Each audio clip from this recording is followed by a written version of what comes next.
Wonderful. We're recording. Well, so nice. Thank you so much for making time for this conversation. I'm really looking forward to it. And yeah, me too. Good to be with you. What I like to, rather than me going into a long reading of a bio, I actually like to start with inviting people to really take the time to tell a little bit their own story. Like, what is your point where things started to shift? I mean, I know some of your story, which is particularly pertinent. And how did you grow into this realization that as life, we can create conditions conducive to life, and that regeneration is really our job if we want to reconnect to the wider family that we're part of and that we depend on. So over to you, John.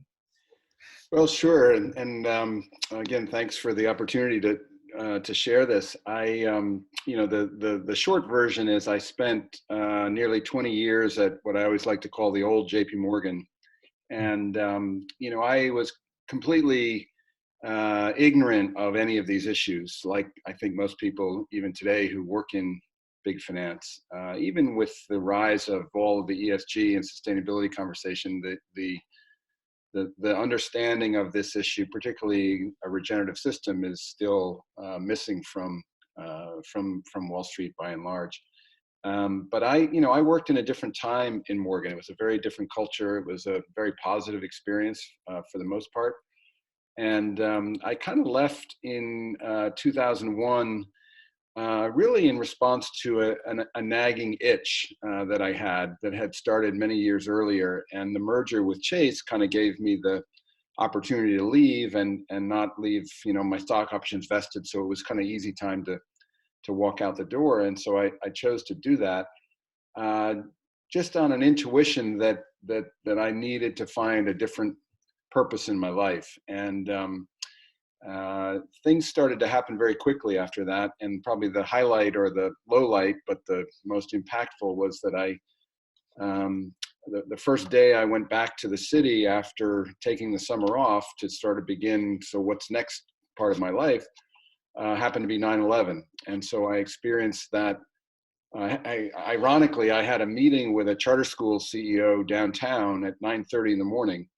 And I was doing impact investing already, and I was thinking about getting involved in the education challenge. And with a meeting at 9:30, that means I was in the subway at 9:10. And so I got to the street in Lower Manhattan right at the moment when the second plane hit.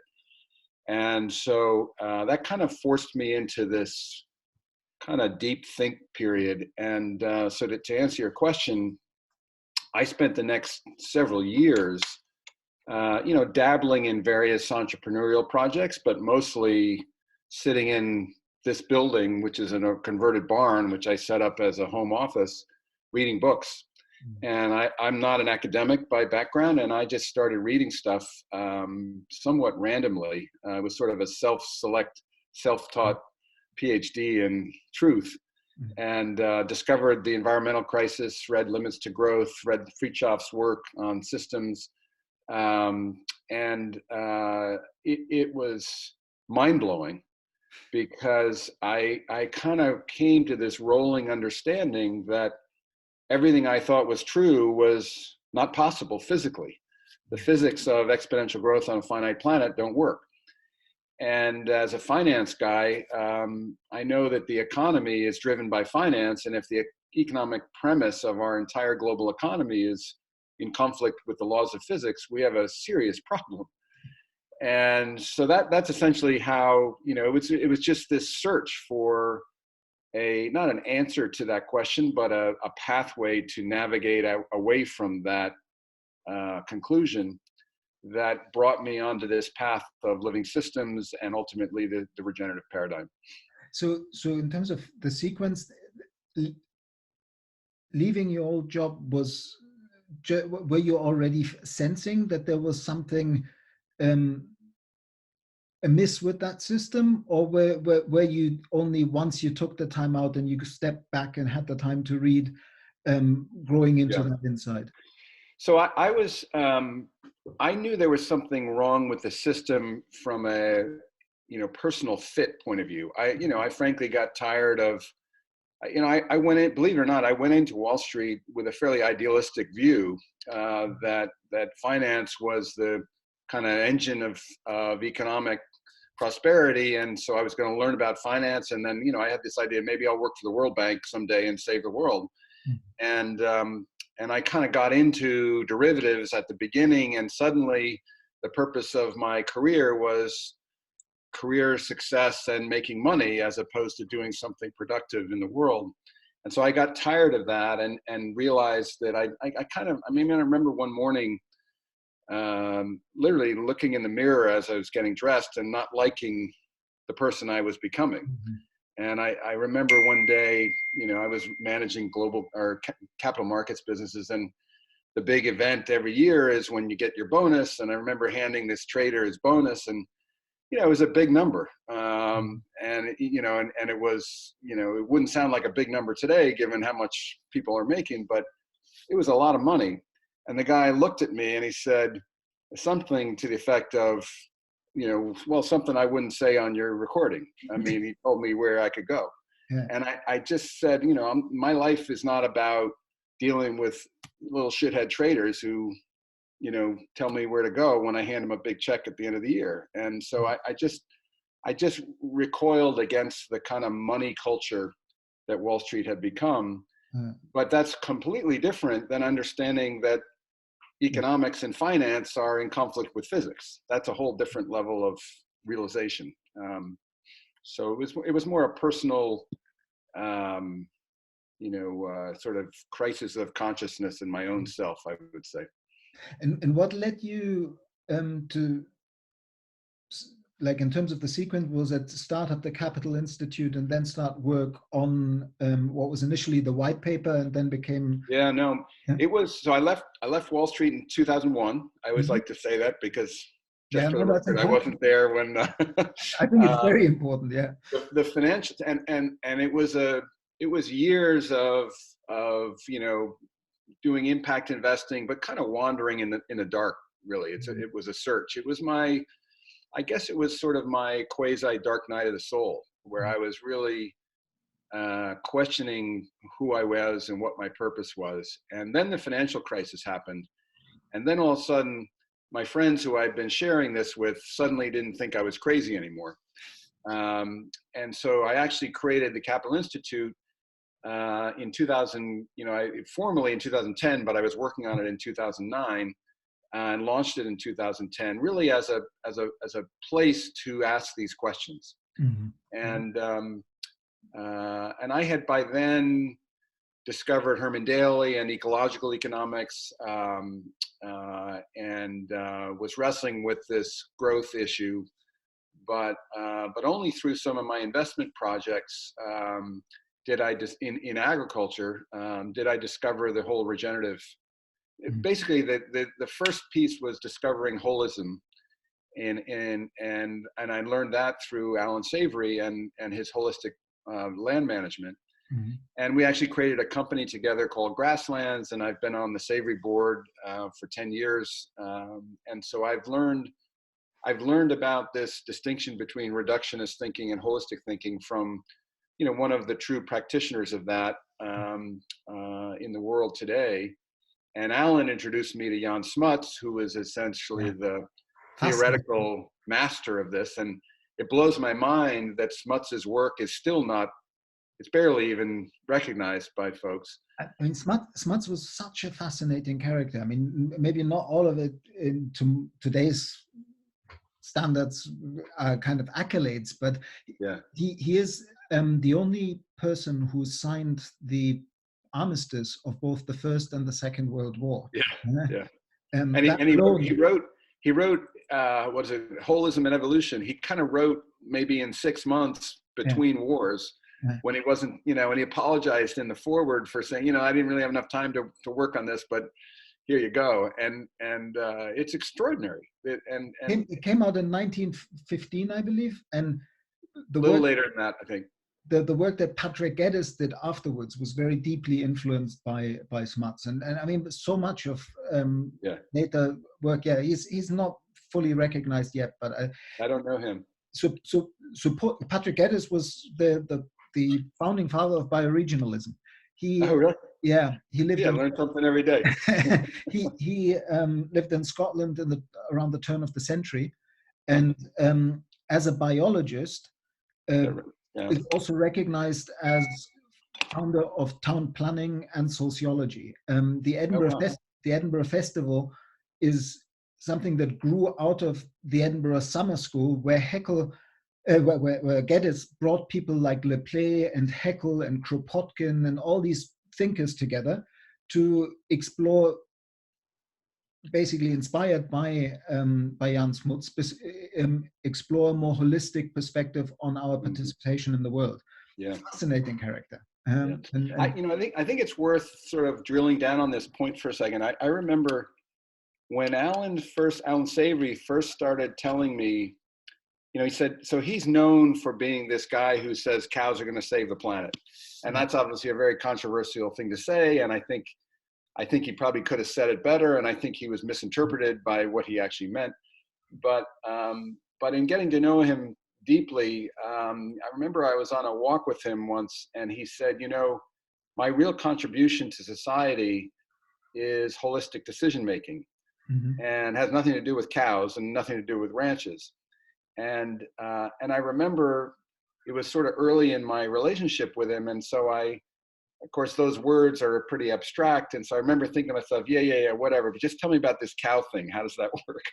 And I think we're in the same place in economics and finance and everything else. I mean, this issue applies to kind of every field of knowledge.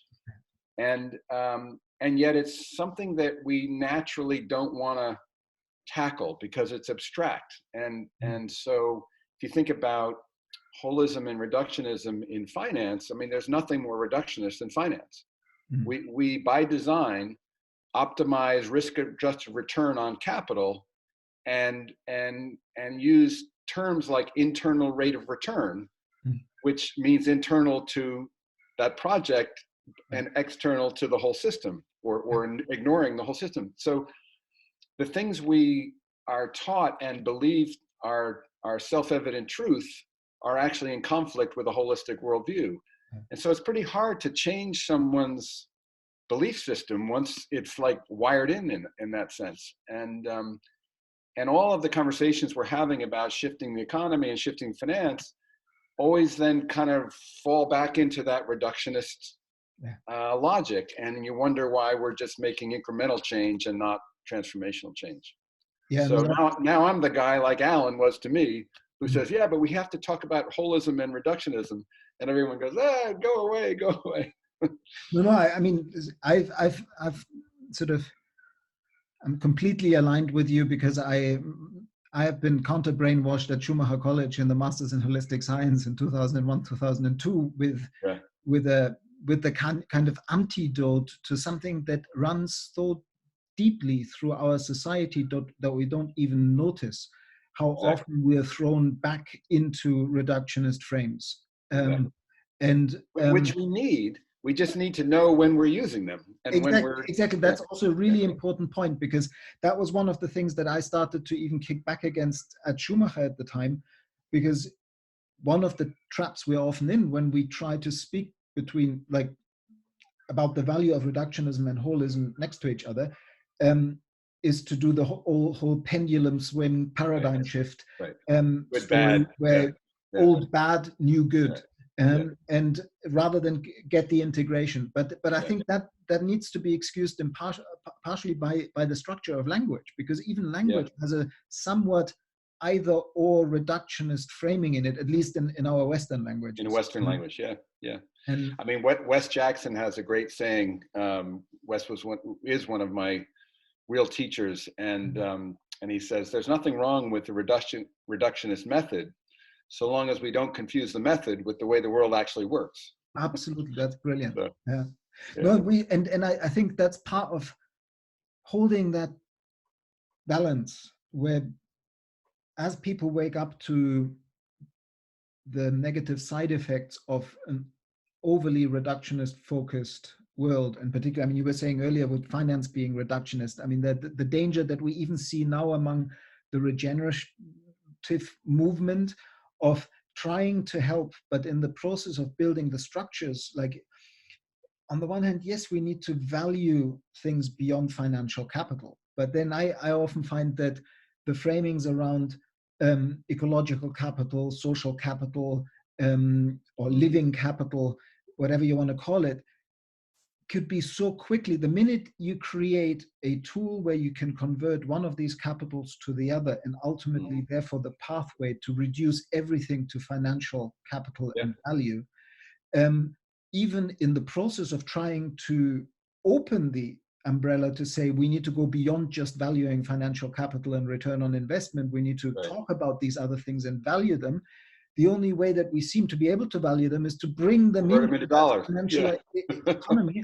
And I truly believe that many of the people working on this aren't doing it in a sort of subversive intent to create the vehicle for the largest enclosure of the commons yet.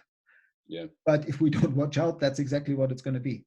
And there's another challenge that I've only recently come to appreciate, and that is, you know, this is a very practical issue, but it's a very, I think, significant barrier to real progress. And that is that if you don't operate in the current paradigm, which I would argue, you know, converting natural capital into a monetizable, measurable thing means you can work in the current paradigm. And so if you happen to like having a job and making a living, you're sort of forced to do that, even if it's subconsciously, because you can then get invited to the parties. You can get invited to give talks. You can invited to be a professor. You can invited to work in a company and work on measuring, you know, your ESG stuff. But if you reject that, you know, it's hard to find a job. And one of the things that you have to just create them. But that's easier said than done, and it's easier said than done. It's easier for a guy like me to say that, who spent 20 years on Wall Street, than, you know, my kids who are trying to figure out how to build a career. And so I think I think we need to understand that that's at work here, even if it's at a subconscious level. And so people naturally are going to gravitate toward what ultimately is a very sort of subversive hold that the reductionist paradigm has on our thinking. Absolutely. I mean, and the economy, I see this every time when we try to create the sort of meta collaborative networks between different organizations, where each organization that we're trying to bring together is a really valuable organization doing really beautiful work. The potential that they could unleash if a number of organizations really started to work on synergy and transformative systemic work is enormous. But very often being stuck to some degree in that degenerative economic system pushes each one of these organizations, understandably to some extent, to first look after their own tribe that has been doing good work, to enable them to continue to do the good work. And when that's sure and safe, then they might be able to invest some extra time into the bigger story. But if they're kind of with the waterline just below the nostrils, they're not going to spend a lot of time on taking time out to look at the larger picture of collaboration across organizations. And the big thing is it's not merging them, it's working with the diversity of these organizations, but bringing them up to that next level of complexity where they can really have a transformative effect. And I mean I mean, you and I have had this conversation before, but I mean the again, getting back to sort of the too powerful role finance plays in this. If you're talking about the nonprofit sector, you know, the fuel there is funding from foundations. And you know, I was in a meeting last summer. I probably shouldn't put any names out, but I was in a meeting convened by a philanthropy advisor among a number of large brand name foundations, and I was there as sort of the everyone else invited was a foundation, and I was there as kind of a provocateur who was a systems thinker, and the purpose of the meeting was to help foundations begin to think and behave and operate in a more systemic way. And there's a desire within the foundation world to do more systemic work. Easier said than done. And it was quite eye-opening and honestly a bit depressing to realize how stuck the foundation model is in reductionist problem solving. Show me your problem, show me your theory of change, show me what you're going to do, and then show to me in 3 years that you fixed the problem. Yeah. And that's a completely different paradigm than transforming systems, as you know. And yet that's where the fuel goes in the nonprofit world. So surprise, surprise, that's what nonprofits primarily are resigned to doing in order to keep the fuel. I had a very similar experience also last October, where again, maybe not naming where, but I was in Switzerland with a large philanthropic organization that is really doing wonderful work in Africa and other places in financing community-based regeneration work. And they brought a number of doer foundations like Common Land and Renature together with a number of donor foundations. And again, the donor foundations all had their kind of pathway to success. How do I apply what I learned being a clever guy in the .com industry in Silicon Valley to scale companies to scaling impact on positive things around the world, and really well-meaning, but driving small organizations on the ground to apply some kind of California standard of key performance indicators to their work in order to be more effective and scale out more quickly. This mistaken understanding of scale up is what they always say. That distinction alone, that bigger is better rather than place sourced. I mean, we both drunk of the fountain of Carol Sanford and the Regenesis crowd. Like the place sourced, working from the uniqueness of place, not copy pasting solutions, but really adapting solutions to place is so vital if we want to work regeneratively. And none of these foundations get that, unfortunately. No, and it actually, not only do foundations not get that, the entire capitalist paradigm is essentially designed to dispense with that, because that's all inefficient.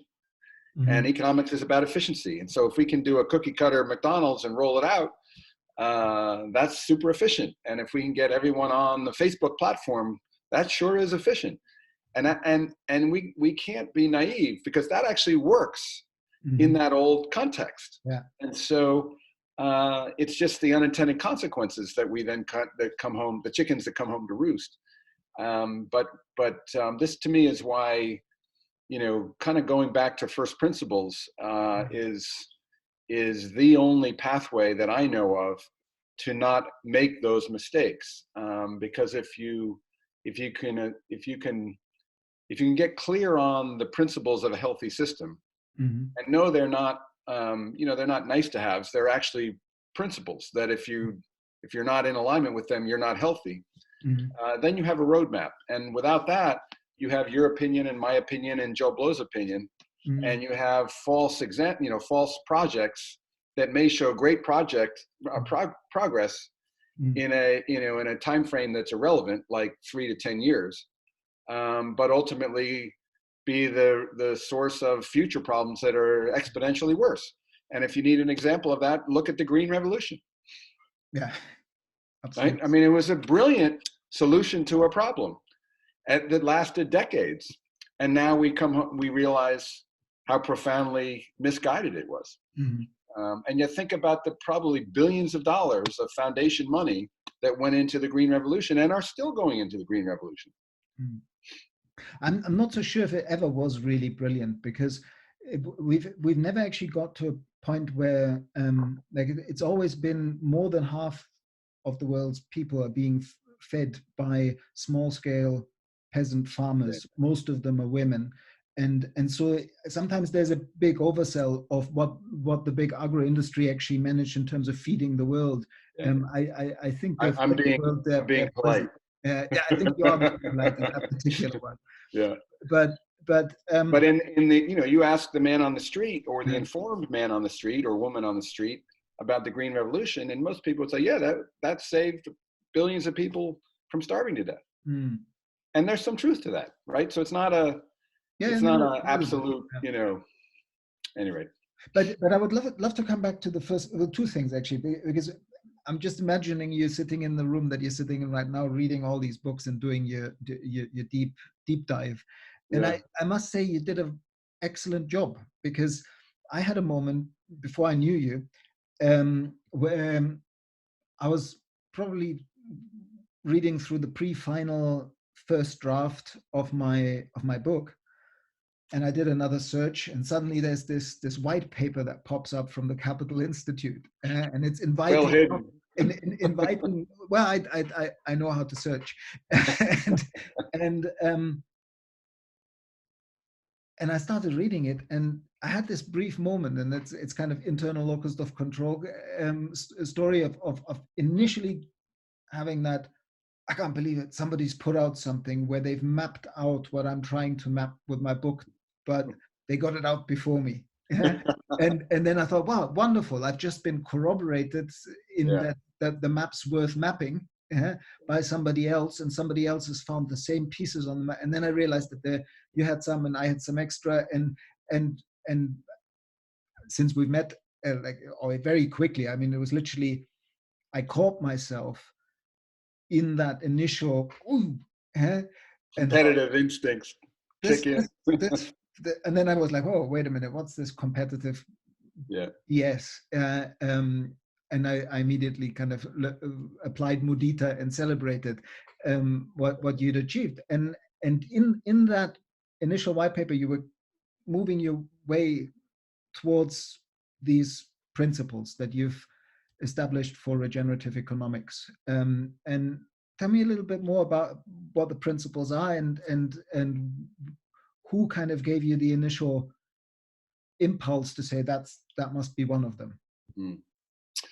Well, first, thank you for your compliment. Coming from you, that's you know, that means something, because you've obviously thought as deeply about this as anyone.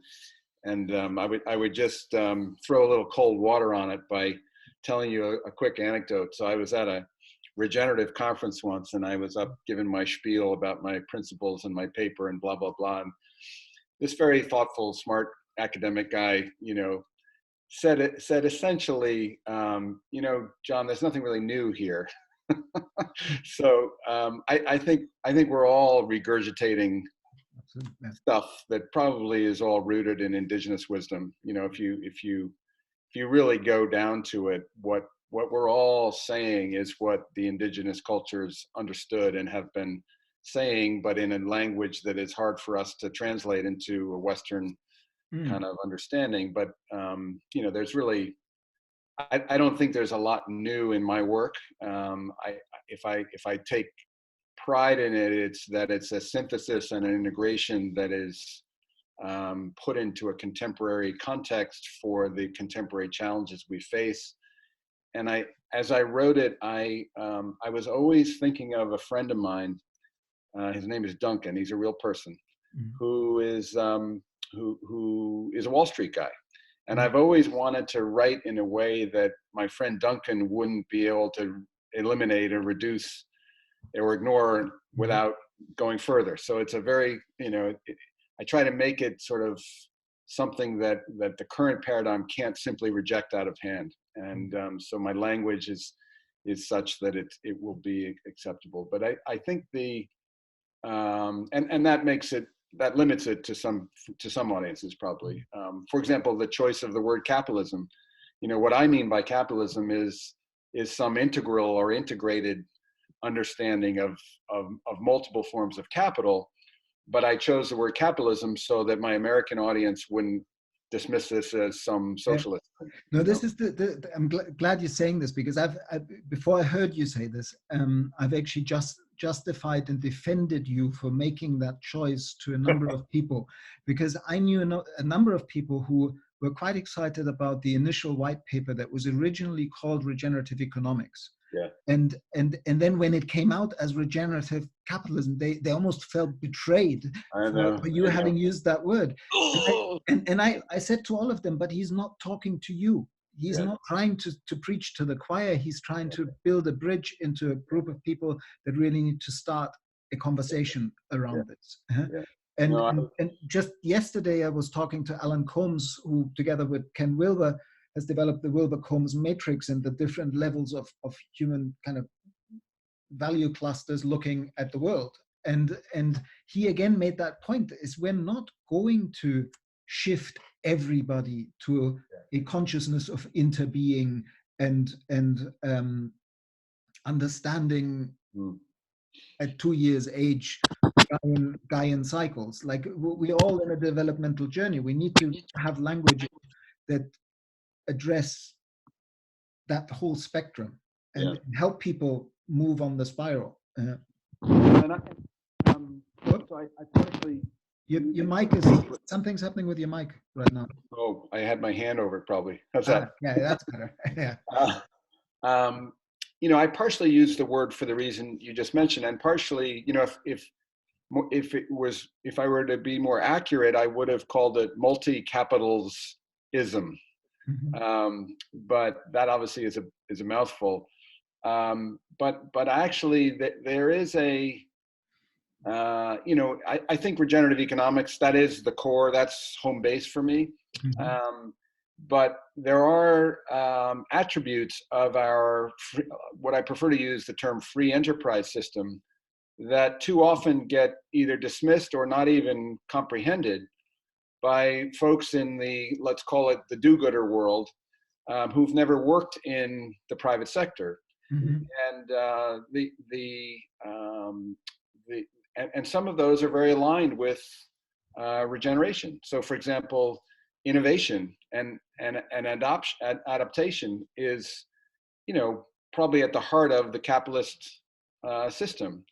And you know, that is not enough on its own, but it's pretty easy to sort of flush the baby out with the bathwater if we're not careful.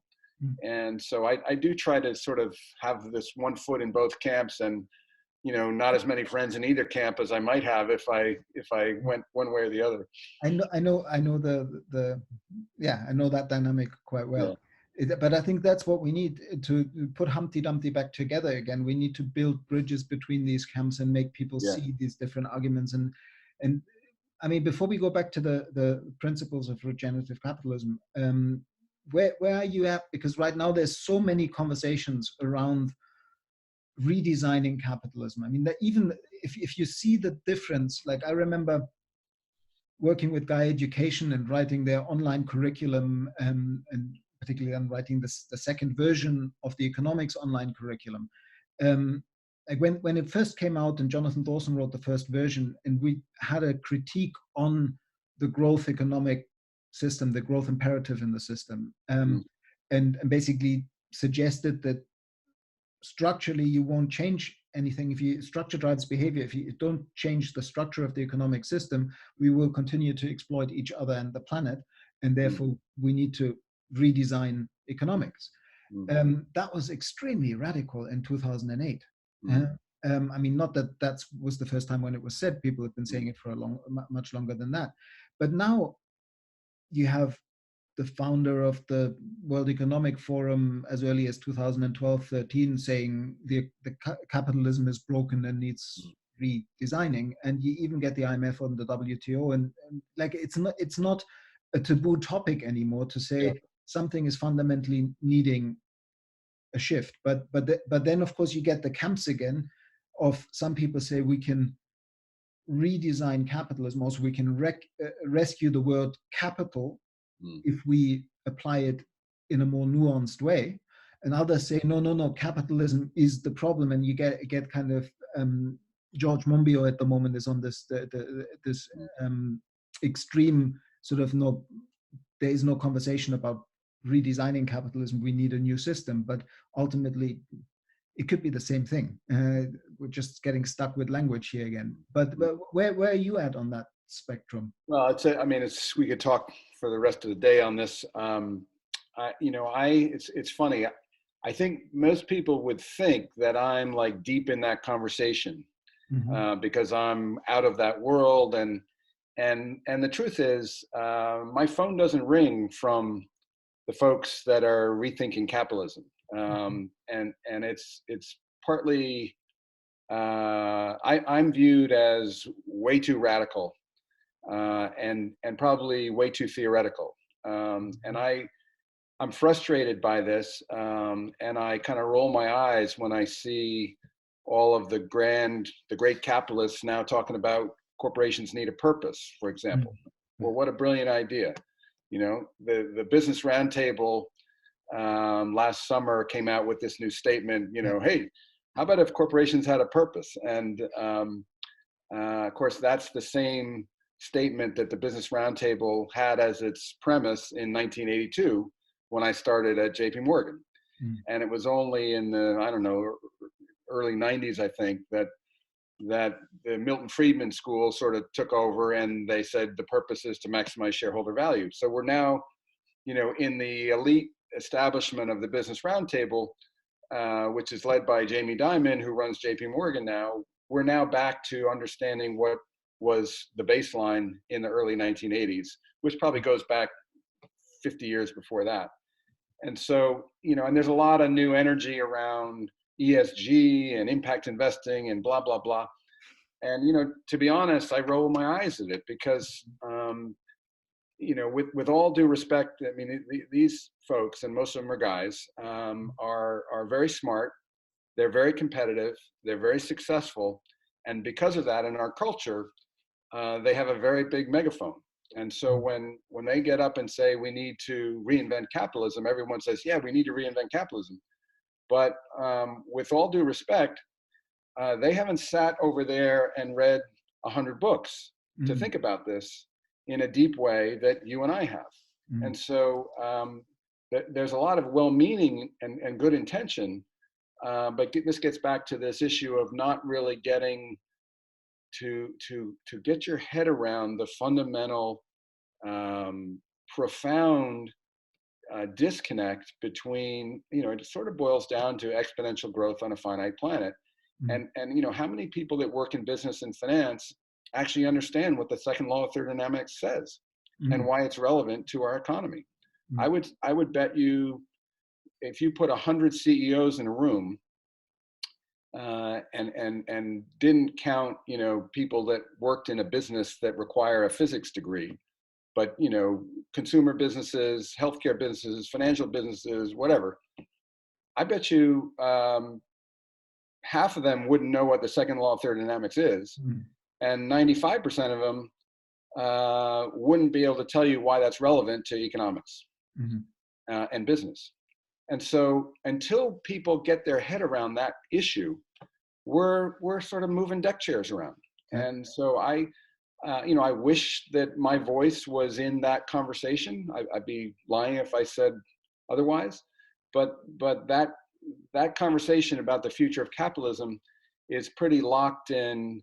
You know, at best, it's we need to internalize externalities, which is a reductionist way of putting the problem in the old paradigm. And that's progress, so that's good. I mean, it's a massive step, and maybe it'll buy us some time, but that design won't be the final design. It's simply not the, you know, my interest is sort of who I am. The metaphor that I use for people is that I'm, for whatever reason, called, and I use that word intentionally, to sort of get in my little rowboat and row out into the fog and try to make sense of all this and then sort of report back. And I'm not trying to build a career or build fame about sort of being the leader who speaks at World Economic Forum and gets the most applause. I'm truly searching for truth in what's the ultimate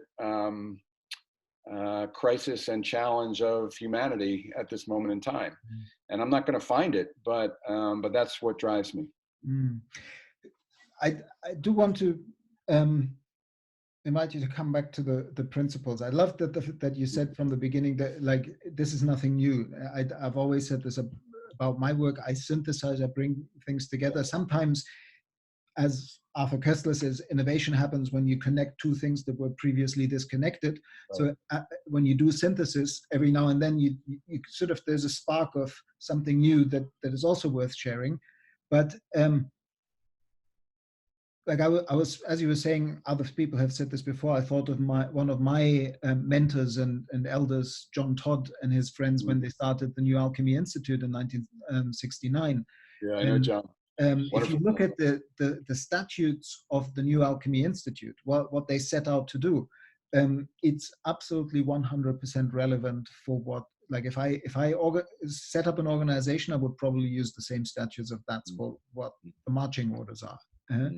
But you homed in on 8 principles. Could you just sum them up Sure. briefly? So I think the most important thing about my 8 principles are really not my 8 principles, but the idea of principles.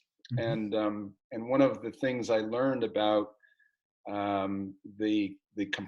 about complexity science and working in complexity is that and this is again something that is sacrilege in the business community, but we need to accept that we cannot manage complexity. Alan Savory likes to say we need to learn to dance with complexity. And of course, every CEO believes that their job is to manage their company in a complex context. And so we set up KPIs and we set up all this stuff, and we end up, failing to actually manage complexity, and it comes back and bites us in the form of, a black swan event or whatever it is. And so I think the idea of principles is that there are patterns and principles of living systems that the kind of giants of living system science, it's not like they've all agreed that here are the 8 principles, but if you were to show them my 8 principles or whatever 8 principles you would come up with, there would be this broad consensus that yes, these patterns and principles roughly describe our understanding of living systems. What did you got there? Me going a little bit off the deep end. Design for human and planetary health, a holistic, integral approach to complexity and sustainability. That's my PhD thesis. Oh my God. But that's the one where I printed it both sides. Like when the official version is 2 volumes because you're not allowed to print the other side. But I'm pulling it out mainly because in there, and I can share the file with you, I pulled together, there's so many principles from the Rocky Mountain Institute principles and the principles of dancing with systems by Donella Meadows, and the leverage points to intervene in a system, also Donella Meadows, and the principles of bionic design, or you name it. And I pulled principles. I've probably got about 50 lists of principles, and yes, they do all pretty much converge on what you distilled out with the 8 principles. So again, trying to corroborate. I didn't read nearly as much of that stuff as you have. And I, to answer your question, these came, so the first thing that came to me was this need for principles. Like it's a North Star, it's a roadmap, and principles, I've had this conversation with a few folks. I'm not sure principles is accurate. Maybe the word qualities is more accurate. Like it. Qualities doesn't challenge people to have to, it doesn't have this meaning of sort of I'm declaring what truth is. It's a less aggressive term. Yeah. But there certainly are qualities like the fractal patterns of living systems and like the symbiotic relationships that are at work in living systems that anyone who's studied living systems will say, oh yeah, that's right. And so the real issue is to contextualize them for your purpose. And here's where, as much as I'm a believer that there are universal principles, for some reason, those universal principles show up differently in different contexts. So for example, I started out by saying, well, I'm going to use Janine Benyus's. Janine's one of my kind of heroes. Yeah. I read her book and I was like, oh my gosh, this is great. And now all I need to do is essentially take her work is largely, downstream. I always confuse upstream and downstream, but, mostly focused because this is where a client interest is in the material design and product design. Yeah. And so, part of me as well, all I need to do is shift from that context to the system design and apply the same principles, because they're principles, they must apply. Yeah. But if you look at her principles and then think about the context of an economic system, you kind of say, it's not that they're wrong, but they don't, if you're going to limit yourself to a finite number of principles, you're going to want to select some different ones. But again, as another friend of mine says, this I think comes from Buddhism, these are all just sort of fingers pointing at the moon. And you have fingers pointing at the moon, and my fingers are pointing at the moon. My 8 principles are my fingers pointing at the moon, but we can't confuse the fingers with the moon. And so what we're really trying to do is reduce, using a reductionist method, to as few as possible patterns, principles, qualities, whatever word we want to choose, that allows us to see things through this regenerative lens. And each of these 8 principles, I could spend an hour talking about each one, because they all operate at many, many different levels. So for example, one of them I use is called in-right relationship, which is a Quaker term that I got from Peter Brown. He actually wrote a book called In-Right Relationship. That relationship point operates at a planetary scale. The right relationship between planet Earth and the sun is the reason why we have life on this Earth. And so that's a quality that is, I think, manifestly true. And yet it also operates certainly down to the cellular level. The relationship between the cells in our body are essential to our health. And if that relationship is not symbiotic and healthy, we can't be healthy. And if we're living systems and the planet is a living system, why wouldn't the human economy also be a living system? And why wouldn't that same quality of symbiotic relationships operate at the level of the human economy? And so you can kind of drill down on each of these principles individually for hours, but the real power of the principles is not each of them individually, but when they're all operating at the same time. And that's where, as Carol Sanford and the Regenerosity folks like to talk about potential. To me, and this is a hypothesis, not even a theory, although I have seen this work in some of my investment projects, so I'm personally convinced that it's real, but I couldn't pretend to have the proof of that in a scientific sense. But if we can align our economies and our businesses with all 8 of these principles at all levels of their meaning, then we unlock immense potential that exists that we can't see today. And my big, if I have a big idea, it's that exponential growth on a finite planet as an idea has ended, no longer works at 7 billion people going to 10 or 12, and the footprint of the global economy being what it is, and we being in this state of overshoot that we need to shrink back from, we need a new source of prosperity. And the reason that people won't accept the idea of limits to growth is because they know subconsciously that means depression. So if we're going to transition the global economy and survive as a species, we need to find ourselves a new source of prosperity for not just humanity, but all living beings. We need to figure out a way for humans to coexist on this planet and be prosperous, however we define that.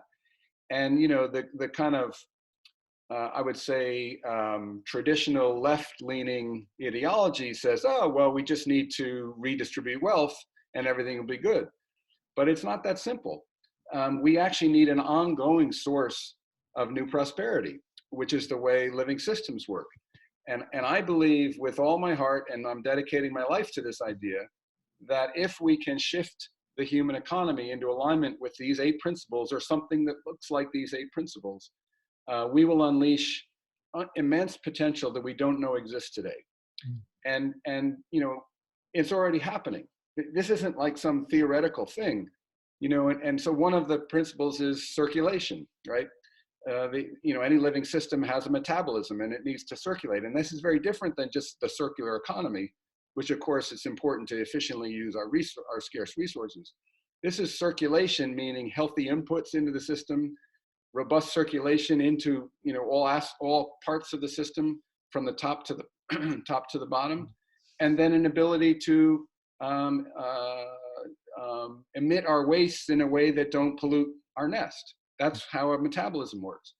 So for me, that circulation also has a level of the fractal pattern of cascading circulation, like what circulates at what scale, and that's one of the conversations that I find the circular economy people aren't paying enough attention to, despite the fact that their elders, which are really the industrial ecologists, paid a lot of attention to that.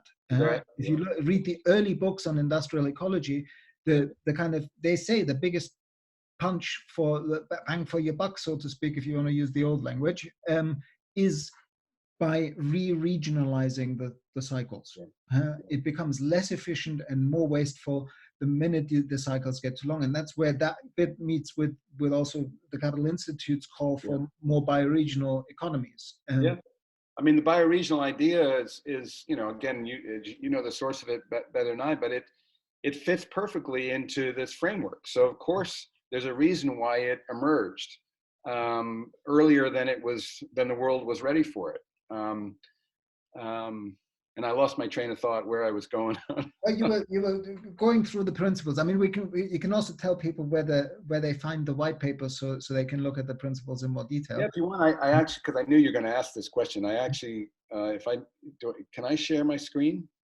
Sure, you can actually. Yeah, just share it. Let me see if I can pull the right thing up, because I actually pulled up here we go. Just so people can be looking at it while we're chatting, maybe.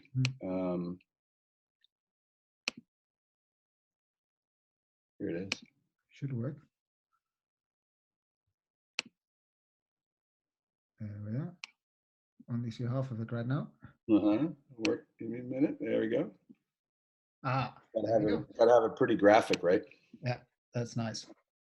But the paper's on our website on the landing page called Regenerative Capitalism: How Universal Patterns and Principles Will Shape the New Economy. And there's another paper that's also up there called Finance for a Regenerative World, which is my attempt to sort of apply these principles to our financial system and let them lead us toward what we have to do to change our financial system so that it's in service to a regenerative economy. Soon I'll have this all in a book, I hope by the end of this year.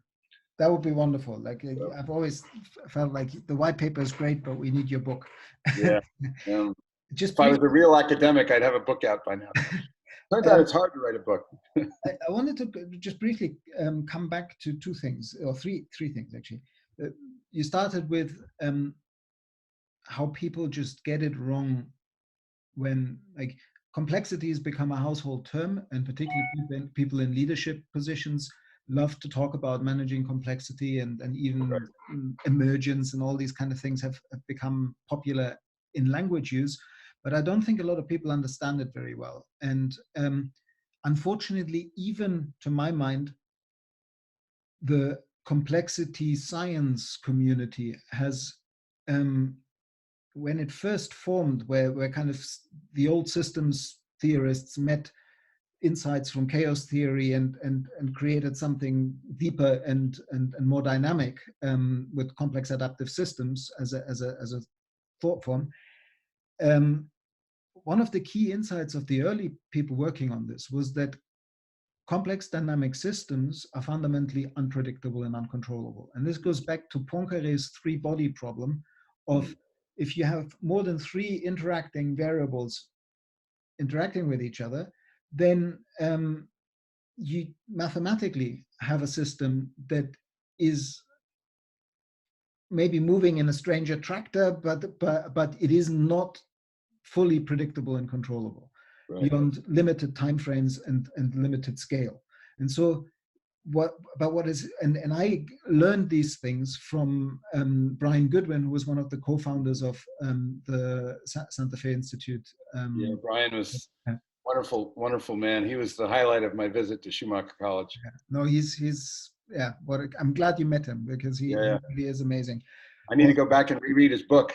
Yeah, well, all of them actually. But I mean, well, the early biological ones are quite hard reading if you're not a biologist. But Yeah, starting with we'll try How the that. Leopard Changed His Spots and Nature's Due, they're really wonderful, Yeah. wonderful books. But yeah, so I learned. I think is the one I've read. And How the Leopard Changed His Spots is more focused on complexity, but it's worth reading. But straight, like, because we're talking about, but Brian always said that what we need, and in a way that's his framing. We were talking about reductionism and holism earlier, and he had another nuanced way of framing this, where he said, we have developed a science of quantities, and yours, economics, if it claims to be a science, is also a science of quantities. And we only, like the old adage that you hear ad nauseum, only what gets measured gets managed. Yeah. Yes, it has a point, but it's limiting, because what we're actually, and this is why where I'm going with, like you mentioned the word qualities, what we actually want to regenerate and what sustains the web of life is the quality of the relationships of the whole, optimizing for all, nested wholeness. And so Brian always said, in order to shift from, like, the deep insight of complexity theory is that the scientific endeavor of trying to predict and control the world was a mistaken one, and that we need to be humble enough to accept our not knowing, and uncertainty is something that will never go away. And therefore, to be truly generative and regenerative, we have to keep learning, keep responding, because we're part of the system, and everything we do, as my friend Gerald Mitchley, professor for system science at Hull, says, everything is an intervention. We're in the mess as participants, that what we do or what we don't do, each and every one of us changes the whole. And so but to guide our, what Brian called appropriate participation in that wholeness, we need a science of qualities as well as a science of quantities. So I really like you reframing the principles, which for me have always sounded a little bit too hard and too get on my bandwagon and follow my principles. I've just come down from the mountain and here's the stone tablets, to something much softer, but actually much deeper. And the one more bit, I mean, you've read some of my work, and you know that I'm a bit obsessed with questions rather than answers. And have you seen, like in my book, I do Aikido with your 8 principles, and I honor them, but I turn them all into questions. Yeah, and I read something recently of yours where you were doing that, and I think it's terrific. That I think I don't know, it's a tool to enable a genuine conversation to take place, as opposed to I don't know what the word is, a competing idea fest or whatever. But I say wherever I can that the important thing about, quote, my principles is not that they are right, but that they are one man's best effort to reduce to as few a number as possible a pattern that we need to get into alignment with, and that none of them are my ideas. They come from my research and my experience in working in the real world. And I think the reason I'm so passionate about them is that I've actually seen and I could go through each and every one of these and give an example, and I do in the paper, and I'll do a better job in the book. But I've seen them not only operate in projects that I've been involved in, but I've seen them in operation in 50 projects that we've told the story about, where they've just happened organically, or the leaders of the project have intuited them, Mm-hmm. and never even, certainly never read my paper, but never even thought of them as principles. It's just what they naturally do in response to the pressures that they're dealing in. And so it's further evidence that this regenerative economy is an emergent phenomenon in response to the pressures of the old system. Mm-hmm. And you know, something as simple as a farmer's market, and the whole local food to table movement are in alignment with these principles. Yeah. And that's not because some folks read John's paper. That's because they're responding to the pressures and the context that's destroying our food system. And so to me, the proof that they're real is that they're already emergent in the real world. And for me, the value of trying to reduce them to language is to help us all to see this source of future prosperity and the direction we need to go, and to show where our current paradigm is completely in conflict with these principles. And so it tells us where we need to focus our attention to change things. And then the final point I'd make about them is that it helps us in our diagnosis. So, for example, the entire, quote unquote, sustainable finance industry is largely centered around this idea that John Elkington put forth 25 years ago called triple bottom line. The idea of we need to shift from a single bottom line, profit and loss statement, to a triple bottom line where we value planet and people. And it was a brilliant insight, and it still holds truth. Interestingly, John issued a product recall on the idea I was just about to say that. about a year or so ago, because he essentially realized that it wasn't working. But the entire sustainable finance industry is largely organized around that idea, and it's now morphed into B corporations and impact investing and ESG measures in public companies.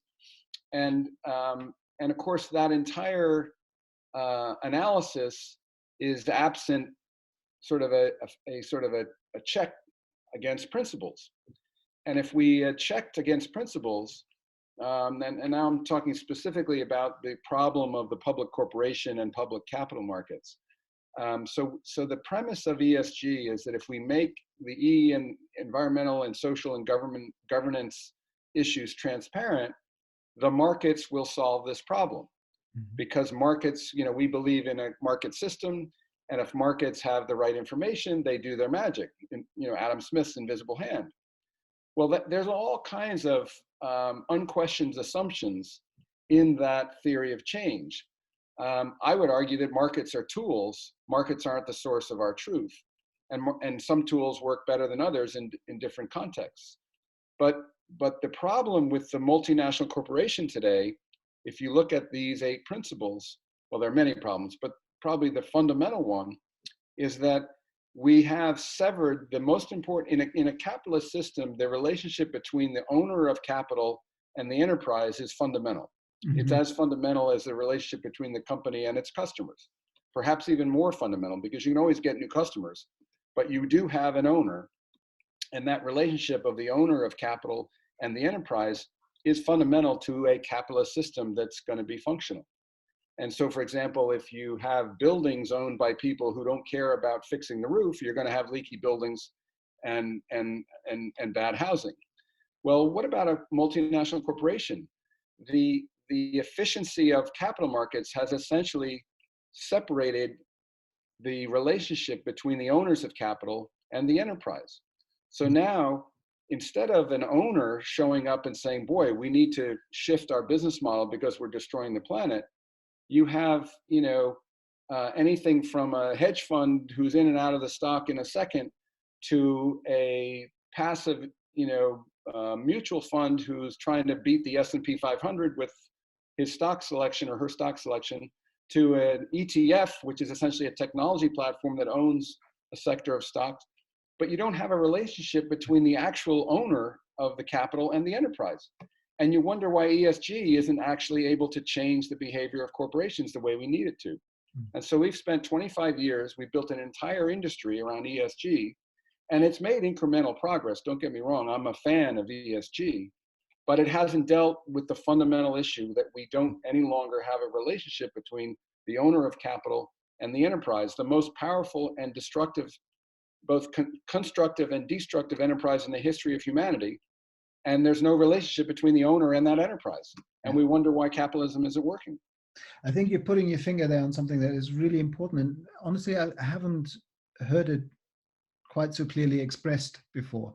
And but what it makes me think is that, like, two things. Like, on the one hand, I was just reminded of, because you mentioned John Elkington doing a product recall on the triple bottom line. Maybe at some point we should have a conversation between the three of us. I would love to Sure. provide you, that would be really interesting to talk to the two of you together. Yeah, John's on the regenerative bandwagon now. Yeah, no, I was really surprised because he actually reached out to me and we had a couple of conversations in the last year, and wonderful man. But where I was going was, I first heard him say that at Reporting 3.0, who seemed to be very aligned with a lot of what the Capital Institute is proposing. Yeah, those guys are doing great work. And last year I saw Nora Bateson also at Reporting 3.0 say something to a group of people that all celebrate themselves as positive mavericks, and they're all really well-meaning people who are trying to work on shifting the reporting industry and now even going beyond reporting, in order to affect this conundrum that we're talking about. And she said something that, as Nora just knows how to do, where everybody had been talking about, we can't do with incremental change anymore, we need transformative change. And then at the very end of everybody proposing their transformative changes, it was Nora's turn to ask everybody in the room to say, are we double checking that what we're calling transformative innovation is going to make sure that we end up with butterflies and not with caterpillars with wings? And I think that image just brings it down so deeply. And now bringing that back home to what you just said, I would like to end, because otherwise we'll probably end up having a 3-hour recording, with coming home to the question of bioregionalism. Because what I heard you say earlier is that kind of divorced multinational corporation where the owner has nothing to do really in guiding the purpose of the enterprise anymore. The owner becomes this fleeting, intangible financial market. Is there not something about applying, like these principles are wonderful, and where's let's call them qualities. Yeah, these qualities are, I prefer that. In right relationship, and even the image of that in right relationship on what's on the screen right now kind of speaks to that nested wholeness. And I think that if we are to redeem the word capitalism and redesign our economic system in a way that it shifts from being exploitative and degenerative to being healing and regenerative,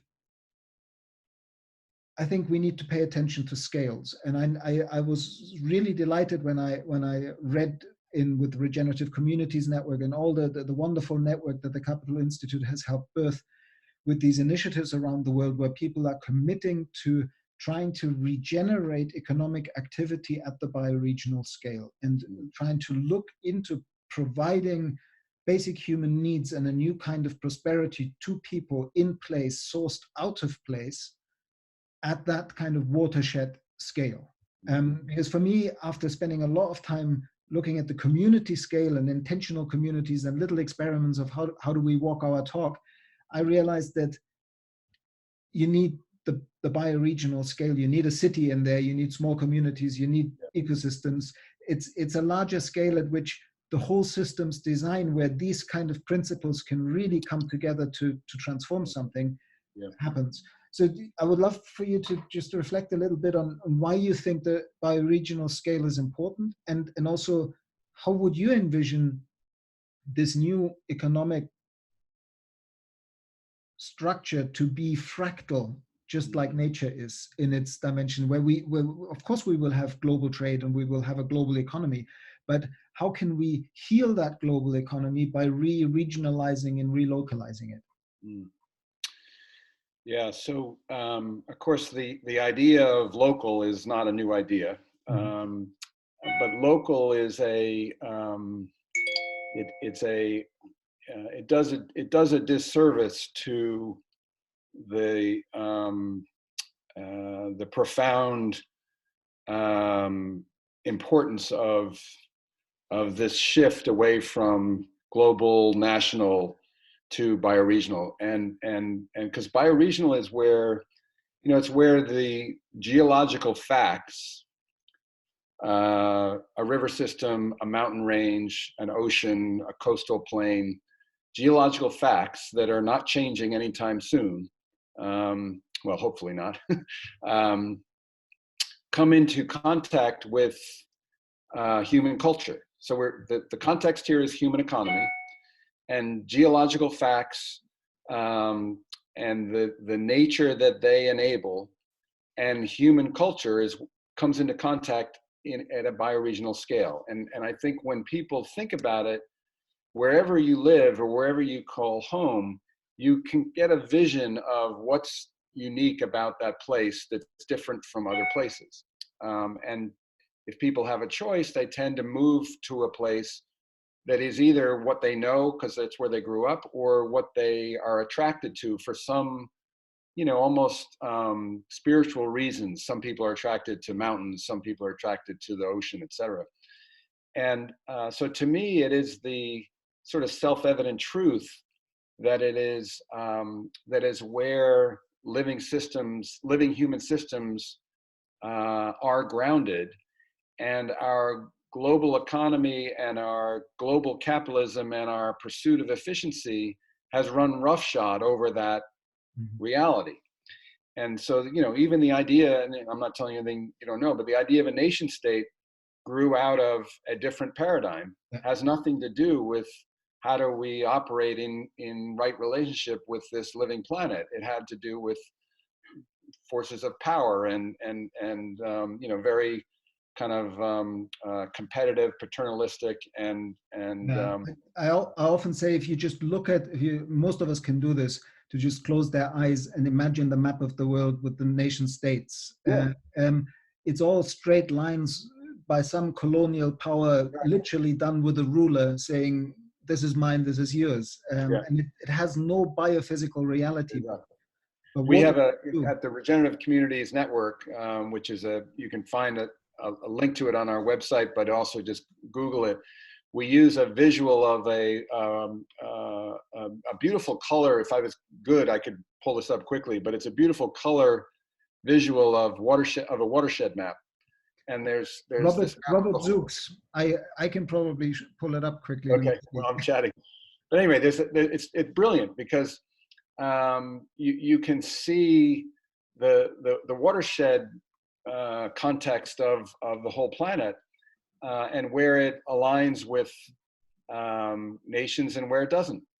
And so anyway, to answer your question, one of our principles is this idea of honoring community and place. And I use the word honor, by intention, obviously. And again, this is sort of humans being humble to the greater essence and nature of place that exists, whether or not we're there.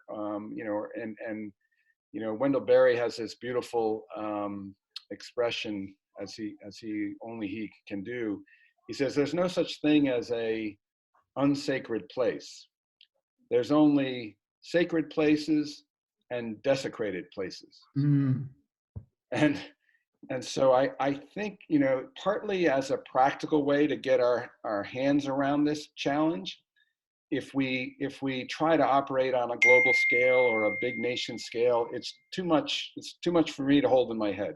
But if I work, and we now have, I don't know, there's probably 15 active bioregional initiatives, and I've been around to most of them, I see all these same patterns and principles showing up.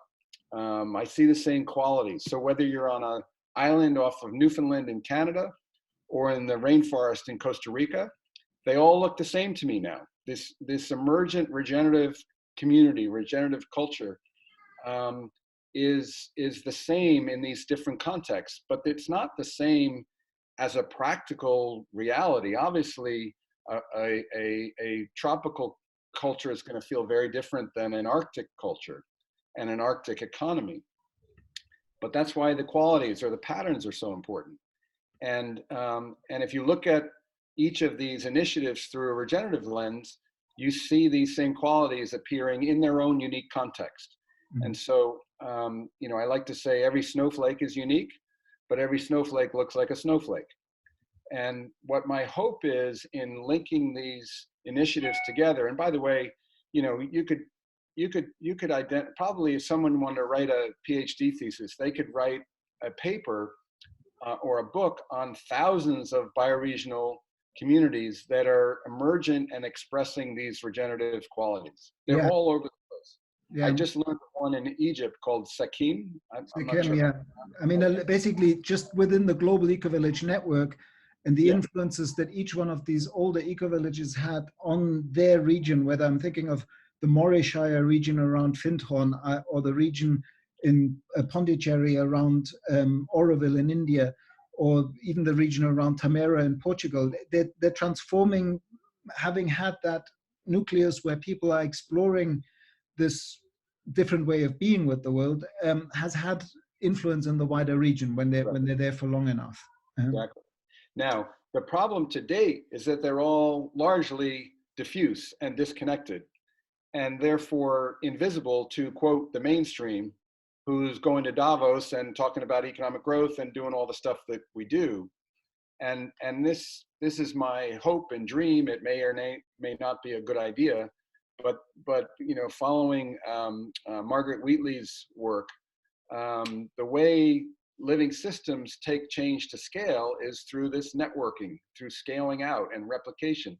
And she's got a brilliant little short paper. I don't remember what it's called, but she wrote it with Deborah Fries, and it talks about naming this thing. So we're naming it the Regenerative Communities Network. You can come up with a better name if you like. Connecting it, so make sure that these initiatives are connected, and so that there's this shared learning happening. Mm-hmm. Illuminate it, so shine a light on it, tell stories about it, show that it's a thing as opposed to a disparate group of projects. It's actually one thing, and then nurture it and illuminate it. So it needs care and feeding. And so our hope is that each of these initiatives will, and here's where capitalism comes back, the transformation from degenerative extractive economies to regenerative economies will require investment of real money, real stuff, real projects, from solar panels to regenerative agriculture to buildings that house cool little startups, et cetera. And imagine if we can create, and again, and shifting back into old finance language, an asset class where the projects are de-risked because they emerged out of the right relationship in a bioregion. Mm-hmm. And capital then, once it understands that this is the future, will understand that their current investments are at dire risk of collapse. Certainly, the obvious example is in fossil fuels, but it's happening, the entire capital markets are priced to exponential growth. And when the world wakes up that game is up, the entire capital market paradigm is going to have to collapse, I'm afraid. And so capital will be looking for, let's call, again, in old language, low risk, low return places to deploy capital to create real value and to preserve capital for the investors. And our hope is with the Regenerative Communities Network that by then this network will have matured from 15 initiatives to 1,500 initiatives, and that they will have kind of scaled out in their bioregion so that they'll have critical mass, and that they'll be able to sort of tee up all of these things that are going to help, all of these projects that will help transform them into a regenerative paradigm. And capital will be hungry to find such projects. Wow. But if we do it in a disparate way where everyone's doing their own thing all over the world, unfortunately, these pools of capital are highly concentrated. And so you have the problem of, well, that's a really nice little project there, Mr. Fullerton, but I've got $4 billion, and if you want me to invest $40,000, that's not worth my time to read your memo. This was so fascinating. Thank you for this, because I now really understand the deeper strategy behind the Regenerative Communities Network. The method to our madness. Yeah, thank you. No, thanks for that. And I've also realized that there is this parallel, because you know that, like, I mean, the Capital Institute is involved in this as well. That this initiative that I started to birth out of the frustration of the Lush Spring Prize judges, who had come together for a number of years, always having to choose out of 51 finalists from all over the world, small, wonderful projects, place-sourced projects, doing real regeneration, a lot of them ecological, some of them social, all around the world. And we had, I mean, wonderfully generous from Lush. We had £210,000 to give away to 11 projects, which is a nice thing to be able to do, but it's peanuts of money. And the frustration of choosing out of these 50 was always extremely high. And what was born out of that was the conversation of how do we give more value to all these runner-ups that have already gone through a due diligence process and have been checked on by the people from the Ethical Consumer magazine, the Lush staff, then the judges. And how do we, A, showcase them to the world, make them visible to each other so they don't feel alone in their struggle, and showcase them to possible funders. And in that conversation, which has matured with now the Buckminster Fuller Institute and the Capital Institute. Yeah, the Buckminster Fuller has the same story with the Bucky Fuller Prize. So. Yeah, exactly. That's what, like, I said to Lush, we're not the only ones who are running a prize where the front end is cheaper than the back end. So it costs more than we give away. And then we end up with all these these runner-ups that have been vetted, but nobody's giving value to that. Right. And so that's why I suggested let's talk to Buckminster Fuller. They must have exactly the same problem. And now this has evolved into the Regenerosity platform that hopefully will be launched soon. That is brilliant. And what we need to do is that, so there's going to be interrelationships between all of those projects. And let's say there's got to be, let's just put a number, there's got to be 100 projects in those databases that are viable, thriving things that should be scaled out and replicated. And maybe it's 1,000, but it's probably at least 100. And imagine if then they were the kind of the flywheel or the engine to build co-benefits within each of their bioregions, so that they're, again, not isolated projects working in the great big wide world on their own, but we harness the energy that they're throwing off already into bioregions, so that we get this amplifying effect at a bioregional scale. That to me is the hard thing is to build a flywheel. Once you get a flywheel going, it gets much easier to build on it. And flywheels usually take courage and creativity and capital and guts and sweat and tears to get going. So what we need to do is find the flywheels that are regenerative, and then throw energy at them, which is people and money and expertise, and help them to spread that energy in their bioregions. And then the bioregions start exchanging with each other. And then you essentially, before you know it, you've reinvented capitalism. You've got a regenerative economy that's operating at a bioregional scale.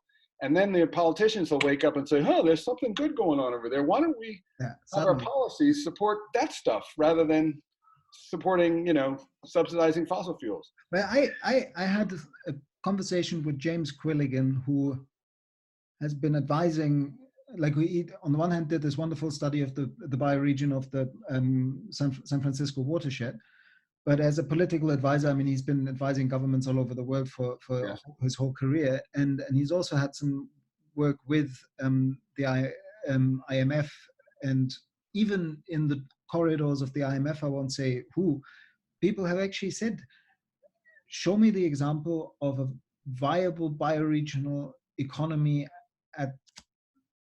and a vibrant bioregional economy and its patterns, and we need to shift to support this. But so we need to just create to make these things visible. If you stop sharing your screen, then I've just had, while you were talking, a bit of a fiddle and lost control over my Oh computer yeah. quickly. But I think Let's see if I can figure out how to do that.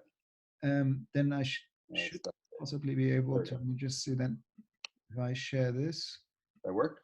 Yeah, and I can share this briefly. Oops, now you can't see. Do you see this? There it is. Oh, beautiful. There we go. That's Robert Zook's Yeah. map. He's a geographer, and this is real scientific data of basically the world's bioregions. Well, The world's watershed. technically the watersheds, I think, Yeah, right? the world's watersheds, and here, like you can see the Mississippi watershed Yeah. here, the Amazon watershed here, and the Nile. This green thing is the Nile watershed. Of course, they're very large. Some of these. So my sense is that some of these mega watersheds might feasibly be divided into sub-bioregions within the watershed. Yeah. I mean, bioregions is a loose term, as I understand it. It doesn't have a firm definition. You sort of know it when you feel it, kind of thing. But if you go back for a second, one thing I'd like to point out about the United States and the Mississippi River bioregion or watershed, which is massive. If you think about what we've done as an economic model in that bioregion, it's essentially extracting. It's an agricultural extraction economy. Yeah. And it has been transformed to industrial agriculture. And I'm making generalizations here. It's not totally true. But broadly speaking, that's the breadbasket of the United States, because that's where the plains of the Mississippi River system are. And we've by design converted that into industrial extractive agriculture. And I have it when I give talks. Sometimes I have another map which shows the red state, blue state split in the United States. And the red states line up pretty much, not to the T, but pretty much up against the Mississippi River watershed. Wow. So why is it a surprise to us that the red state, which to me has nothing to do with conservatism and liberalism, it has to do with desperation, subsistence living under a very extractive system that has gone. All the profits have gone to a very few, massive agricultural companies, and destroyed communities and the environment systematically in the process on a massive scale. You wonder why that's all now, Trump country. So this is like not a joke. This is what happens when you systematically turn a bioregion into an extractive project. Now the reverse is also true. Imagine if that entire bioregion was converted to regenerative agriculture. Yeah. That would mean that the Great Plains, which are this massive carbon sink, but have been converted to a carbon source, would be reverted to a carbon sink. And we'd have healthier food and healthier people and sequestering carbon and less floods and blah, blah, blah, blah. It would transform that entire region, which would transform the politics of the United States, which is one of the biggest problems of our world right now. Yeah. And I think the idea of rewilding in that area would also have a lot of power, particularly like getting Ted Turner involved. He's got a few bisons to spare, rewilding some of the Great Plains. Absolutely. But people don't realize what we did to the Great Plains is as bad, perhaps. I'm not an ecologist to judge, but it's certainly of the comparable scale of badness as what we're doing in the Amazon right now. We're tearing down the Amazon to make room for industrial meat feedlot systems. Yeah. We've already ripped up the Great Prairies, which are these massive perennial carbon sinks, and converted them to corn and soybeans to feed cattle. So what's the difference? And why aren't we up in arms about what we've done in the Great Plains, the way we're up in arms about burning down the Amazon? We should be. We should be.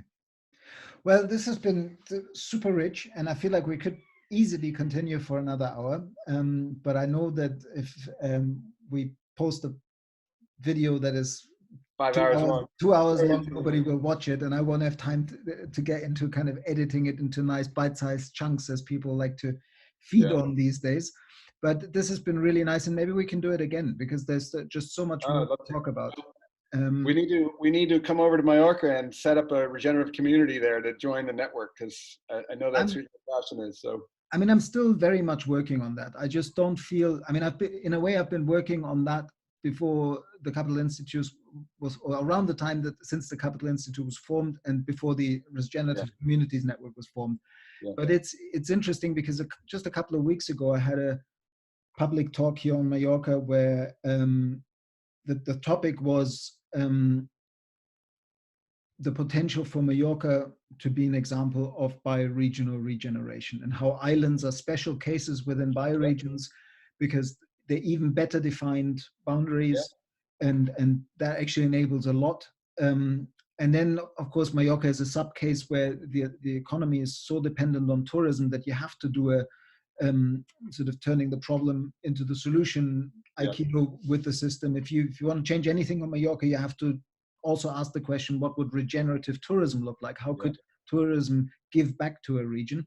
But then suddenly that idea that it's already nice to have a case study of this size and that has global significance, but when you put it into the context of using this as an exploration of how tourism can become the flywheel, the motor for the transition, not for the final output, but for the transition of regionalizing production and consumption and building the healthier structures at the local scale and doing ecosystems restoration work, then this little island suddenly could have global significance, because that's what's needed in so many paradises around the world. And on top of it, because Mallorca once exported one level, like one model of tourism, all-inclusive mass tourism to the world, and Mallorcan families own 5 of the 20 largest tourism companies in the world. The family-owned businesses by Mallorcan that still have a patriarchal structure. Basically, it's 5 guys you need to convince that they should do it again. They should, in their age, export a new model of tourism called regenerative tourism to the world to redeem the sins of the first expansion that they and that's sort of the narrative that I'm trying to seed. And at this meeting 2 weeks ago, we just realized that there's so many pieces in the puzzle and so many players that, like, some of them before I even came to this island. I mean, there's a lot of beautiful local leaders who've done amazing work already. And I'm just teaming up with a filmmaker to begin to tell this story and make it visible to itself, because I think that so much of the work that we need to do at this bioregional scale is coming back to complexity. Like, if you can't predict and control the system, and you have to have the humility that you're interacting with it in your own ignorance and in your own best intentions, guided by the qualities like that you distilled, and then you can really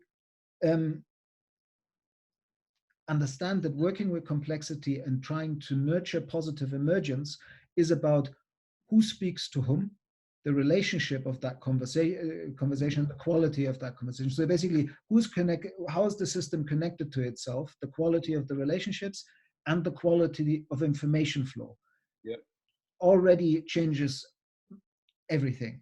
And after that, then comes the financial flows and the resource flows and all that. But that's what we need to do, both in the fractal of the bioregion, and then also bioregion to bioregion. So, but that, anyway, that process you just described is very much the process that we don't enforce it, but there is a cycle of engagement that each of these regenerative community networks, in a sense, sign up to do. And the first one is to convene and learn how to see itself as a system, the way you just described. So there's stuff we can learn. Again, every snowflake is unique, but every snowflake's a snowflake. What they did in Fago Island on the north coast of Newfoundland is totally relevant to what you're doing and talking about in Morocco, or Morocco. Mallorca.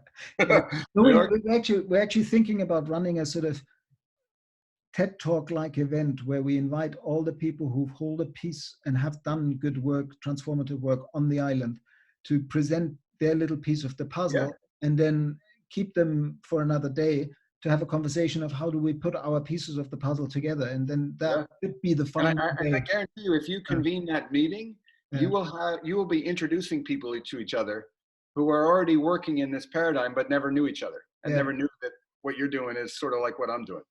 That's been part of my weaving over the last 10 years. I think that the time is right now in Mallorca to take that next step, but I have to sync it also with my own kind of personal, not wanting to be away from my baby too much. But anyway, in that I need to go and put my daughter to bed now. That quality is called imbalance. So thank you so much for this time. It was really nice. Thank you, Daniel. And thank you for all the work that you're doing in the world. It's very important, and you're doing a great job in synthesizing this and getting it out into the world. Well, likewise, takes one to know one. Regeneration rising, trim tabs unite. Let's do it. Okay. Be well. All right.